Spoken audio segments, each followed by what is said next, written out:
বন্ধুরা, আদিকাল থেকে বর্তমান কাল পর্যন্ত প্রতিটা মুহূর্তে একজন আপনজন বা একজন বন্ধুর ভীষণভাবে প্রয়োজন হয়। এবার হয়তো আপনারা এটা ভালোভাবেই জানেন যে কোনো অসহায় মানুষকে যদি আপনারা ভীষণভাবে সাহায্য করেন তাহলে সে কিছুদিনের মধ্যেই ভুলে যায়, কিন্তু যদি কোনো পশুকে আপনারা শুধুমাত্র কিছু মুহূর্তের জন্য সাহায্য করেন তাহলে সে সারা জীবন মনে রাখে। শুধু তাই নয়, প্রতিটা মুহূর্ত সেই উপকারী মানুষের জন্য সর্বদা তৈরি থাকে। আর তার প্রমাণ স্বরূপ হলো আজকের এই ভিডিওটি। হ্যাঁ বন্ধুরা, আজকের এই ভিডিওর মাধ্যমে আপনারা দেখতে পাবেন কিছু হৃদয়বান মানুষ অসহায় পশুদের কিভাবে তাদের মৃত্যুর মুখ থেকে বের করে এনেছে, আর সেই উপকারের প্রতিদান সেই সমস্ত পশু বা পাখিগুলি এমনভাবে মেটায় যার কল্পনা মানুষ কখনোই করতে পারেনি। তাই ভিডিওটি কোনো রকম ভাবে স্কিপ না করে একদম শেষ পর্যন্ত দেখুন। তো চলুন আর বেশি দেরি না করে শুরু করা যাক।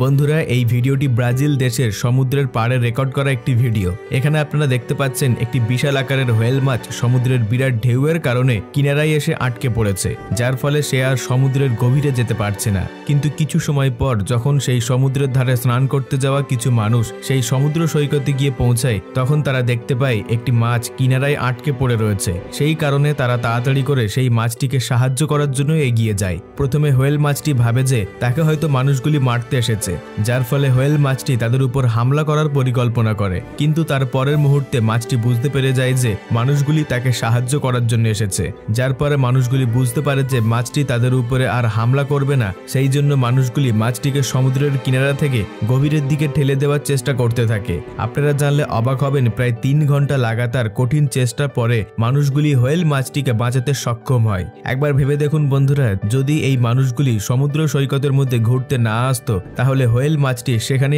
আটকে পড়ে থেকে ধীরে ধীরে মৃত্যুর মুখে ঢলে পড়ত। যদি না এই ঘটনাটি ক্যামেরার মধ্যে রেকর্ড হতো তাহলে হয়তো এই কথাটি কেউই বিশ্বাস করত না। আসলে একটি শুটিং চলাকালীন হোস্ট রিচার্ড দূর থেকে তার জুম করা ক্যামেরার মধ্যে দেখতে পায় একটি রাজহাঁস খুবই গুরুতরভাবে এক জায়গায় ফেঁসে গিয়েছে, যার ফলে সে সঙ্গে সঙ্গে সেখানে যায় আর সেই রাজহাঁসটিকে তার কোলে তুলে নেয়। যার পর রাজহাঁসটি সকলকে অবাক করে দিয়ে রিচার্ডের গলার উপরে নিজের গলা আরাম করে রেখে দেয়, যেন এই হাঁসটি তাকে ভীষণভাবে কৃতজ্ঞতা জানাচ্ছে। ফলে অনেকের নজর সেই দিকে যায়, কারণ এই রকম ধরনের ঘটনায় এর আগে কোনো মানুষ কখনো দেখেনি। হয়তো এই রাজহাঁস এটা ভালোভাবে জানতো যে সে আঘাতপ্রাপ্ত হলেও একজন ভালো মানুষের হাতে সে ধরা পড়েছে। যার পর রিচার্ড তার সেবা সুস্থতা করে তাকে সম্পূর্ণ ঠিক করে সেই একই জায়গায় ছেড়ে দিতে আসে যেখানে তাকে সে কোলে তুলে নিয়েছিল। যার প্রায় কিছু মাস পর রিচার্ড আবারও সেই জায়গাতে প্রাকৃতিক সৌন্দর্য ভিজিট করতে এসেছিল, আর সৌভাগ্যক্রমে এই রাজহাঁসটির সঙ্গে রিচার্ডের দেখা হয়ে যায়। সবথেকে আশ্চর্যজনক ব্যাপার ছিল এটাই যে এই রাজহাঁসটি রিচার্ডকে চিনে ফেলেছিল, যার পর তারা একে অপরকে জড়িয়ে ধরে যেন নিজেদের মনের কথা আদান প্রদান করছিল। রাজহাঁসটি তার প্রতি এই ভালো ব্যবহার করে বুঝিয়ে দিয়েছিল যে তার সেই দিনের উপকারের কথা সে এখনো পর্যন্ত ভোলেনি। সত্যি মানুষের ভালো ব্যবহারই একজন ক্ষেপে যাওয়া পশুর আচার ব্যবহার বদলে দিতে পারে। যখন এই বাচ্চা হরিণটি তার মায়ের সঙ্গে খেলা করতে করতে পাশে থাকা একটি গর্তের মধ্যে পড়ে যায়, তখন সে কোনো মতেই সেই গর্ত থেকে বের হতে পারছিল না। তার কারণ হচ্ছে সেই হরিণের বাচ্চাটি ততটাও বড় হয়ে যায়নি যে সে তার শরীরের শক্তি দ্বারা লাফিয়ে সেখান থেকে বেরিয়ে আসবে। একদম সদ্যজাত শিশুর মতো ছিল হরিণের বাচ্চাটি, কিন্তু সেই বাচ্চা হরিণটির ভাগ্য হয়তো খুব ভালো ছিল, কারণ সেই রাস্তা দিয়েই এক ব্যক্তি নিজের কাজে যাচ্ছিল আর তাকে সেই অসহায় অবস্থায় দেখতে পেয়ে সেই গর্ত থেকে উদ্ধার করে। যার পর ব্যক্তি সেই বাচ্চা হরিণটিকে তার মায়ের কাছে ফিরিয়ে দেয়। মানুষের এই ভালো ব্যবহার দেখে সেই মা হরিণের মধ্যে কিছুটা হলেও পরিবর্তন এসেছিল, কারণ সাধারণত হরিণ ভীষণ লাজুক প্রকৃতির হয়, আর মানুষের হিংস্র স্বভাব দেখে তারা আরোই মানুষের কাছে আসতে চায় না। আর ঠিক কিছু মাস পর যখন বাচ্চা হরিণটি সম্পূর্ণ হাঁটতে শিখে যায়, তখন সেই বাচ্চা হরিণের মাটি তার বাচ্চাকে নিয়ে সেই ব্যক্তির কাছে যায় যে তাদের সাহায্য করেছিল। কিন্তু ব্যক্তিটি কখনোই ভাবতে পারেনি যে মা হরিণটি তার বাচ্চাকে সঙ্গে করে তার কাছে কখনো আসবে বলে, যার ফলে সেই ব্যক্তির সাথে সাথে বাকি অন্যান্য মানুষেরাও অবাক হয়ে গিয়েছিল। উপকারের প্রতিদান হয়তো মানুষ ভুলে যায়, কিন্তু পশু কখনোই ভোলে না, সেটা আজ প্রমাণ করে দিল ভয়ভীত এবং লাজুক প্রকৃতির বন্য পশু এই হরিণ। এডগার্ডো নামক এক ব্যক্তি দেখতে পায় যে একটি ঈগল পাখির বাচ্চা তার বাসা থেকে নিচে পড়ে গিয়ে ভীষণ রকমের আঘাত পেয়েছে, যার ফলে ব্যক্তিটি সেই ঈগলের বাচ্চাটিকে সঙ্গে করে নিয়ে গিয়ে তার চিকিৎসা করায়। তারপর ঈগলটি যখন সুস্থ হয়ে ওঠে তখন এডগার্ডো নামক ব্যক্তিটি তাকে জঙ্গলের মধ্যে ছেড়ে দিয়ে আসে। এবারে সবথেকে আশ্চর্যজনক ব্যাপার তখন ঘটে যখন এডগার্ডো বেশ কিছু মাস পর সেই জঙ্গলে ঈগলের বাচ্চাটিকে দেখতে যায়। তখন সে দেখতে পায় সেই বাচ্চাটি আর বাচ্চা নেই, অনেক বড় হয়ে গিয়েছে। কিন্তু কিন্তু সেই ঈগলের বাচ্চাটি বড় হয়ে গেলেও এডগার্ডোকে দূর থেকে দেখেই চিনতে পেরে গিয়েছিল, যার ফলে এই ঈগলটি ধীরে ধীরে তার কাছে আসে এবং তাকে জড়িয়ে ধরে। ঈগলের মতো হিংস্র পাখির এই রকম হৃদয়পূর্ণ ব্যবহার এর আগে কখনো দেখা যায়নি, যার ফলে এই ভিডিওটি সোশ্যাল মিডিয়াতে ভীষণভাবে ভাইরাল হয়েছিল। ব্রেন্ডলি হ্যারিস এবং তার ফ্যামিলির কিছু সদস্য একটি আঘাতপ্রাপ্ত কাঠবিড়ালিকে দেখতে পায়। আসলে এই কাঠবিড়ালিটি এইরকম ভীষণভাবে আঘাতপ্রাপ্ত হয়েছিল তাদের নিজেদের মধ্যে ঝগড়া বিবাদ বা লড়াইয়ের কারণে, যার ফলে হ্যারিসনের দয়া সেই কাঠবিড়ালিটির প্রতি হয়। যার পর সেই ব্যক্তি পুরো 5 মাস নিজের কাছে রেখে দিয়ে সেই কাঠবিড়ালিটিকে সেবা যত্ন করে।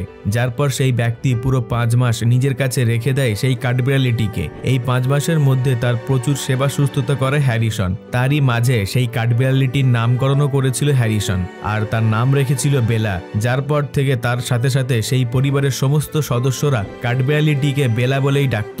এরপর বেলা যখন সম্পূর্ণ সুস্থ হয়ে যায় তখন হ্যারিসন তাকে তার স্থানে ছেড়ে দিয়ে আসে। কিন্তু আপনারা জেনে অবাক হবেন, এত বছর কেটে যাওয়ার পরেও বেলা বা ওই কাঠবিড়ালিটি সারাদিনের মধ্যে একবার হলেও হ্যারিসনের পরিবারের প্রত্যেকটি সদস্যের সঙ্গে দেখা করতে আসে। বিশেষ করে হ্যারিসনের সঙ্গে দেখা করে আর হয়তো মনে মনে ধন্যবাদ জানিয়ে সেখান থেকে চলে যায়।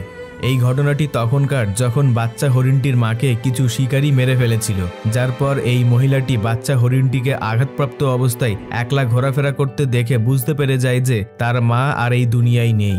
আর এই কারণে মহিলাটি নিজের সঙ্গে করে তাকে সঙ্গে নিয়ে ঘরে চলে আসে। এরপর তার সেবা করে হরিণটিকে সুস্থ করে তোলে এবং সর্বশেষে হরিণটিকে জঙ্গলের মধ্যে বাকি হরিণদের দলে ভিড়ের মাঝে ছেড়ে দিয়ে আসে। কিন্তু হরিণটি বারে মহিলাটির কাছে ফিরত চলে আসে আর ফিরে এসে যেন সে এটাই বলতে চায় যে তার এই উপকারের প্রতিদান সে কখনোই ভুলতে পারবে না। আর বর্তমানেও হরিণটি এবং মহিলাটির মধ্যে এত সুন্দর বন্ডিং হয়ে রয়েছে যে হরিণটি কোনো রকম ভয় না পেয়ে মহিলার সঙ্গে তার বাড়িতে যায়। এমনকি মহিলাটি যা খেতে দেয় হরিণটি তাই খেয়ে তার সঙ্গে খেলা করে। এবার এই ভিডিওটির মাধ্যমে এটা ভালোভাবেই বোঝা যাচ্ছে যে মানুষ নিজের স্বার্থের কারণে বন্য পশু পাখিদের সঙ্গে খারাপ ব্যবহার করে, এমনকি তাদেরকে নিজের লাভের জন্য মেরে ফেলে। আর সেই কারণে এরা মানুষকে দেখা মাত্রই ভয়ে পালিয়ে যায়।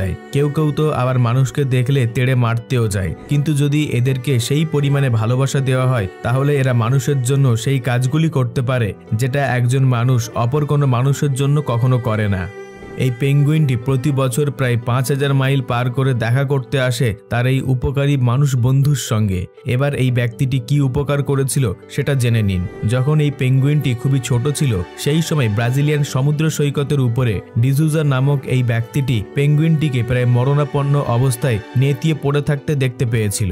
যার পর এই ভীষণ হৃদয়বান ব্যক্তিটি তার সেবা করে পেঙ্গুইনটিকে এক নতুন জীবন ফিরিয়ে দেয়। যখন পেঙ্গুইনটি সম্পূর্ণ ঠিক হয়ে যায় তখন ডিজুজাকে ধন্যবাদ জানিয়ে নিজের ঘরের দিকে রওনা দেয়। এই ঘটনার পর থেকে প্রতি বছর পেঙ্গুইনটি 5000 মাইল পথ অতিক্রম করে ডিজুজা নামক ব্যক্তির সঙ্গে দেখা করতে আসতো। তারপর বেশ কিছুদিন তার সঙ্গে সময় কাটিয়ে আবারও সে তার নিজের জায়গায় চলে যেত। বন্ধুরা, এই সমগ্র বিশ্বের মধ্যে এমন কোনো মানুষ নেই যারা কুকুরের বাচ্চাকে ভালোবাসে না। আর এই কুকুরই হচ্ছে মানুষের সবথেকে কাছের বন্ধু। যখন একটি মহিলা এই কুকুরের বাচ্চাটিকে একটি চেনের মধ্যে বন্দী থাকা ভীষণ ভয়ভীত এবং আঘাতপ্রাপ্ত অবস্থায় দেখতে পায় তখন সে সঙ্গে সঙ্গে তাকে সেখান থেকে বাঁচিয়ে নেয়। কিন্তু তাকে সেই বন্দি থেকে মুক্তি করার পরেও মহিলাটির মন কিছুতেই মানতে চাইছিল না যে তাকে একলা ফেলে যায়। যার পর মহিলাটি তাকে সঠিক ট্রিটমেন্ট দেওয়ার জন্য নিজের সঙ্গে নিয়ে চলে যায়। এরপর মহিলাটি তাকে আদর যত্নের সাথে সাথে ভালো রকম ট্রিটমেন্ট দিয়ে সুস্থ করে তুলেছিল। এই ভিডিও ক্লিপে আপনারা দেখতে পাচ্ছেন এই মহিলাটি কতটা আকৃষ্ট হয়ে পড়েছে এই কুকুরের বাচ্চাটার প্রতি। এছাড়াও কুকুরটিকে আপনারা দেখতে পাচ্ছেন কিভাবে তার হাত এবং মুখ মহিলাটির হাতের মধ্যে ঠেকিয়ে তাকে ধন্যবাদ জানাচ্ছে। সাধারণত ক্যাঙ্গারুকে পোষ মানানো হয় না বা অন্যান্য পোষ মানানো পশুর মতো ট্রিট করা হয় না। আবার এদিকে ক্যাঙ্গারুর বক্সিং স্কিলের জন্য গোটা বিশ্ব বিখ্যাত। কিন্তু এই ক্যাঙ্গারুটি অন্যান্য ক্যাঙ্গারুদের থেকে একদমই আলাদা ছিল। যখন এই ক্যাঙ্গারুটি মাত্র 5 মাসের ছিল তখন থেকেই সে একটি কলোনির মানুষের কাছে লালিত পালিত হয়ে বড় হয়ে ওঠে। তার সাথে সাথেই সেই কলোনির মানুষের কাছে ভীষণ প্রিয় হয়ে উঠেছিল। তাই যখন তার মন চাইতো তখনই সেই মানুষগুলির সাথে ক্যাঙ্গারুটি দেখা করতে যেত। আর যার কারণে সেই মানুষগুলি ভালোবেসে তাকে কুয়েল এভিগেল নাম দিয়েছিল। বন্ধুরা, অবুঝ পশু পাখিদের ভালোবাসা এবং তাদের রেস্কিউ নিয়ে আমাদের আজকের এপিসোড এখান পর্যন্ত। এই তথ্যপূর্ণ ভিডিওটিকে লাইক দিয়ে অন্যদের সঙ্গে শেয়ার করে দেবেন। আর যারা নতুন দর্শক তারা এখনই সাবস্ক্রাইব করে আমাদের পাশে থাকবেন। সর্বশেষে থ্যাঙ্কস ফর ওয়াচিং।